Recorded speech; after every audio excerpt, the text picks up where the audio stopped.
Hello, everyone. This is Tom Fox back for another episode. I'm absolutely thrilled today to have with me Karen Olson. Karen is the founder and CEO Emeritus of Family Promise. Karen, first of all, welcome to the podcast and thank you so much for taking the time to visit with me today. Thank you for inviting me. It's my pleasure.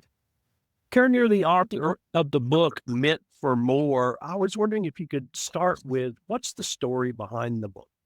People search for happiness, maybe in all the wrong places, like acquiring things or the second vacation home or what they can wear on their arm, fancy bracelet, this or that, the other thing. But that doesn't bring happiness. Materialism doesn't bring happiness. It's when you go outside of yourself that you find happiness catches up with you. And that's through acts of kindness. And these acts of kindness really take you out of yourself. And you find that happiness just catches up with you. It becomes a way of life, thinking of others. That's true happiness. The other is not lasting. I always love to talk to authors about their writing style. So I'm a morning person, and if it's not done by 10 a.m., it ain't going to get done. But do you have a time of day? Do you have a muse? Do you have an outline? Does it all play out in your head and you just record it? How do you write? And interestingly enough, I don't consider myself a writer. I'm more of a public speaker. I had others help me in writing the book. And so actually many different people had their hand on the book. And I found that like the editor was able to make it in one voice. Yeah, but it didn't stop me from writing a book, even though I'm not a writer. Karen, you mentioned the journey that I think all of us go on till we learn what you said. I certainly went on that journey myself. And at about age 55, I think I finally got it. What was your journey like for you? Let's see, from the time I was young, I always wanted to be a nurse because in my day, if you wanted to help people, you became a nurse. But my stepmother said to me, I was a nurse. You'll never be a nurse. You don't have what it takes. So she persuaded my father not to send me to nursing school, even though I knew where I wanted to go. I would go to St. Luke's Hospital nursing school in New York City. I was a member of the Future Nurses Club. I was very dedicated. So just like that, my dream was shattered. And so I had to shift my career path. And so I studied business administration. And after my divorce, I worked for the Warner Lambert Company. And I would go into New York frequently for meetings. And at that time in the early 80s, it was hard to walk a city block without seeing somebody who was obviously homeless. And I passed by these people with some guilt or shame that I didn't stop, but I didn't know what to do or what I would say. And I think there were others, people like that. But on this one particular day, I was about to pass this woman out in front of Grand Central Station, who I'd seen before. And she was elderly. She was probably in her late 70s. She always looked down. She sat on a crate. She had her belongings on either side of her paper bags. And this one particular day, an old impulse, I ran across the street. And I got her a sandwich. And when I came back with the sandwich, orange juice, she looked up at me and said, thank you. God bless you. Haven't had anything to eat since yesterday. And we spoke that with dignity at the same time, feeling maybe guilty that she was sharing that. But we ended up talking for a while, and I learned her name. Her name was Millie. And I learned about, she ended up on the street, and she asked me questions about my life and my two sons. And so after that, I never could hit homeless people in the same way. Like, hey, homeless people, they're not homeless people. They're people who are experiencing homelessness. It's a big difference. And so after that, I told my two sons about Millie, and we began making sandwiches, bringing them in every other Sunday night into Port Authority bus terminal. We saw that people gathered, and so it just became an outreach ministry on our part, not through any formal organization, but just on our own. And we got to know some people well. And before Thanksgiving, I decided I wanted to invite them back to my home Thanksgiving dinner. Don't consider myself a good cook.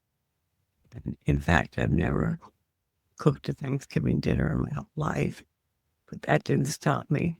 And the neighbors rallied around and they helped cook the turkey, the side dishes.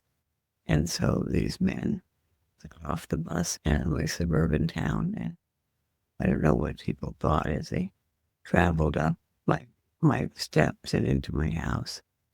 But it just seemed at that point the natural thing to do, because I had crossed an invisible line when I gave that sandwich to Millie, and she took my hand. So that's how it started. And then I learned about homeless families we don't see because they're doubled or tripled up with family or friends or living in their cars. You're not going to see them on the streets for the most part, but 35% of all those were homeless or members of families. So I turned to work with those people experiencing family homelessness. And I planned a conference, and I invited the religious community of all different faiths to come. 200 people came to an all-day Saturday conference in the suburbs. And that right there told me that people do care.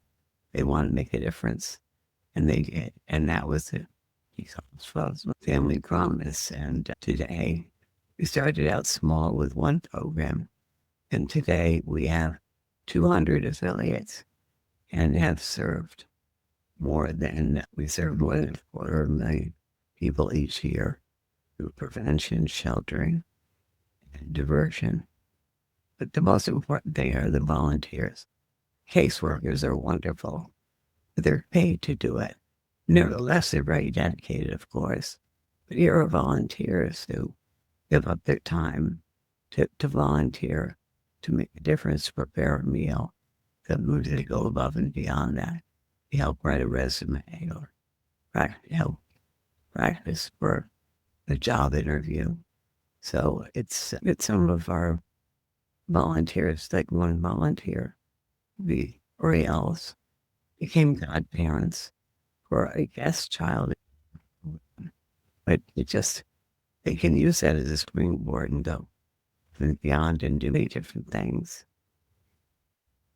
Karen, how would you say the homelessness landscape has changed from the early 80s when you first became involved to today in 2025? Unfortunately, it's worse.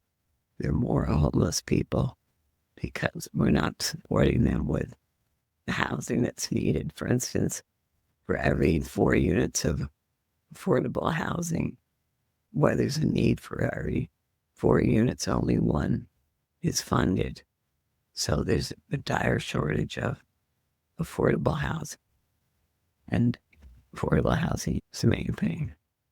But also it's getting worse because right now I'm really worried about what's going to happen with all these cuts to government programs, to SNAP, which is food stamps, Medicaid, and so on. We're going to find a lot more people experiencing homelessness because homelessness is not the result that poverty is the issue.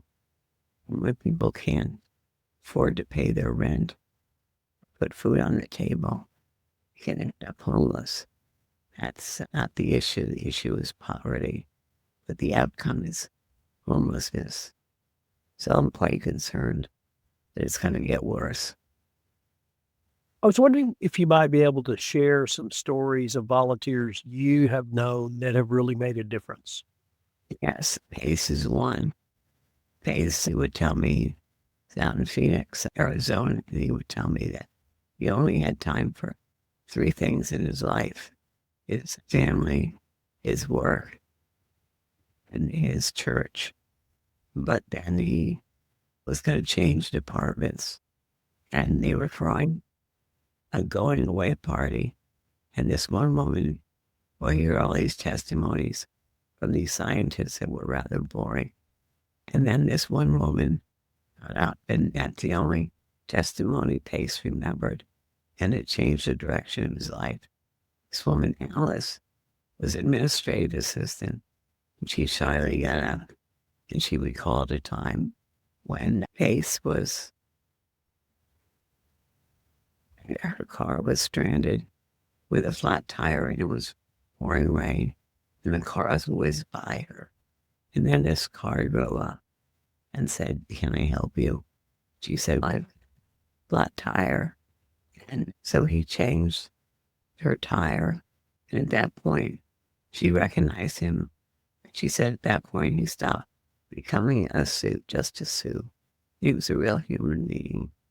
And when she gave that testimony, it really touched Pace in such a way. When Family Promise came to his church, he worked to make a difference and volunteer regularly. He was a coordinator for his church. And he had a zip line in his backyard, and he would invite families over to experience his zip line. And Pace ended up saying, "Look, maybe I gave the Family Promise. Family Promise gave me something really important. Family Promise gave me an expanded heart." In other words, the whole experience opened up his heart. And that was the gift he received. Can you? There's very much a message in this book that once you go outside of yourself and reach out to people, you find that, as I said before, happiness catches up with you. Can you expand a little bit more on Family Promise and tell us about it and the initiatives it's got going today? It's changed. We started out with just shelter on a rotational basis, but now we have several programs. We have prevention, which helps to end homelessness by providing case management to families and so they can stay in their house. And we have intervention so that we can help families with any of the issues they have. And we also help them achieve sustainable independence once they're in their housing through the community-based response volunteers working with them. So we've really grown. We've served more than 250,000 people each year, and 81% of the families in our shelter program exit to stable housing. It's really needed because family homelessness is pretty much invisible. Families are sleeping in their cars. They're sleeping in shelters if they can find shelters, or they're doubled up with friends or family, so you don't see them. But nevertheless, 35% of all those who are homeless are members of families. And so we focus on families because that's something our volunteers can do to make a difference. And they do make a difference in many ways. Some have started car donation programs, mentoring programs, tutoring programs. One volunteer he's a photographer, and so he donates his time by whenever there's new film.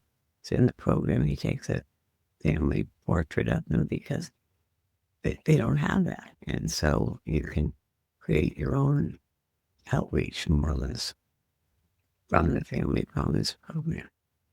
And it's just amazing how it involves so many volunteers. And what that says to me is, sure, there's a need on the part of homeless families for services and help to get back on their feet. But there's also a need many of us experience to want to make a difference. We provide that opportunity. Like my opportunity is Millie. She changed my life. But the opportunity for many of our volunteers is but they volunteer with family homeless. And it makes a huge difference staying in contact with the families. So the beautiful thing to see is just kindness and compassion and how that heals. Karen, you told us you met Millie literally back in the early 80s. What keeps you inspired today? What keeps me inspired today? I'm going to say it's one person or one organization, but it's the kindness that I witnessed through Family Promise, people that take in families, volunteers that take in families for the holidays and give them a good Christmas or Thanksgiving dinner. It's small acts of kindness. It can be someone that opens the door for someone else. Or the other day I was in a supermarket and this woman came running back to the woman in front of me because she didn't have enough money to pay for her groceries. And I think she owed, I don't know, $3 or something. But this woman ran out to her car, got the money, came back and gave it to her. So I feel that something like that really warms my heart. So it's acts of kindness because there's so much negativity in the news. But there's so many good stories that we don't hear about. And those stories are the ones that warm my heart and keep me inspired. What would you say or call to action maybe for the folks listening to this podcast or to read your book? One, to get involved through their own community to make a difference as in kitchen or shelter. Or they could also buy my book, For More, Following Your Heart, and Finding Your Purpose. And I'll hold it up here. Okay. And you can buy the book through Barnes & Noble on bookshop.com. On my website, Karen Olson, Olson, author. Karen, I would like to end by asking, you work with a company called PR by the Book. Is that correct? Could you say a few words about that experience for you? Yes, it's important to have professionals promoting your work, and can't really afford to hire a PR firm full time, of course, and they make it affordable. And they're real professionals who dedicate themselves to promoting your book, coaching you before podcasts, that sort of thing, and arranging for podcasts and speaking engagements. Really couldn't do the work without them. I feel very fortunate that we came in contact with them. Karen, unfortunately, we are near the end of our time for this episode. You told us about your author's website, and could you tell us again about the Family Promise website? Yes, it's familypromise.org. Now there's other Family Promise websites, but they're like Family Promise South Dakota, so just simply familypromise.org. Well, Karen, I wanted to thank you again for taking the time to visit with me, and I look forward to continuing our conversation. Very good. Thank you, Tom. Been a pleasure talking with you and your listeners. Compliance Podcast Network. Start your mornings with daily compliance news, quick, sharp updates on the top compliance and ethics stories in under 5 minutes every morning in Compliance Podcast Network. Because compliance never sleeps. Need practical advice fast? Check out Compliance Tip of the Day. One actionable idea to level up your program. Short and sweet. Every day on Compliance Podcast Network. Got 10 minutes? We've got the week's top 10 stories. 10 for 10 brings you the big compliance headlines. Fast, fun, and focused. Every Saturday on Compliance Podcast Network. And don't miss the Sunday Book Review, where compliance meets culture through must-read books and big ideas every Sunday in Compliance Podcast Network. Whether you're in the office, on a walk, or commuting, Stay smart, stay ethical, stay tuned. Only on the Compliance Podcast Network. Available wherever you listen to podcasts.